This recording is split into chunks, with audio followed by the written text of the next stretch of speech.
ముందుకు పోవు. ఎందుకు పోవు అంటే వాళ్ళకి అరబ్ దేశాలతో కూడా మంచి సంబంధాలు ఉన్నాయి. ఇప్పుడు చైనా, సౌదీ అరేబియా దగ్గర పెద్ద ఎత్తున ఆయిల్ కొనుగోళ్లు ఉన్నాయి.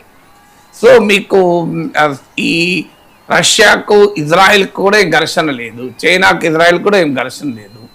సో ఇరాన్ కోసం మీరు ఇజ్రాయెల్ దూరం చేసుకొని అరబ్ దేశాల్లో వాళ్ళు దూరం చేసుకొని సిద్ధంగా లేరు కనుక ఇరాన్కు మద్దతుగా ఉన్నారు. బట్ బియాండ్ అ పాయింట్ వాళ్ళు చొరవ చూపలేరు. భారతదేశ ప్రధానమంత్రిమో మనము అంటి పట్టనట్టు ఉన్నాం, మన ఇజ్రాయెల్తో కౌగలించుకొని మనము దూరం అయ్యాము. పాకిస్తాన్ ఎవరు నమ్ముతలేడు. మీరు ఇవాళ పత్రికలో చూసాం, ఇరాన్ ఎంపీ పాకిస్తాన్ మీడియేటర్గా మేము నమ్మలేము అంటున్నారు. అదే పాకిస్తాన్ అమెరికా ఏజెంట్ అందరికీ తెలుసు. సో పాకిస్తాన్ ఎవరు నమ్ముతాడు? ఎట్లా మరి? ఇప్పుడు ఎవరెవరు ఇప్పుడు భార్య భర్తలు కొట్లాట్లు ఉంటాయి.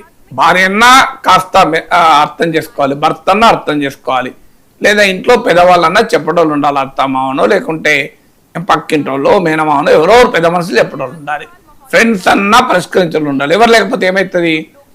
ఆ గొడవ అట్లే ప్రతిష్టంభలు ఉంటుంది, అవునా కదా? సో భార్యాభర్తల గొడవే తేలకుండా అట్లనే ఉంటే ఇక అమెరికా ఇరాన్ల మధ్య తేలుతుందా అది?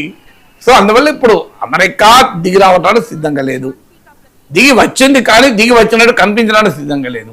ఇరాన్ ఏమో దిగి రావడానికే సిద్ధంగా లేదు.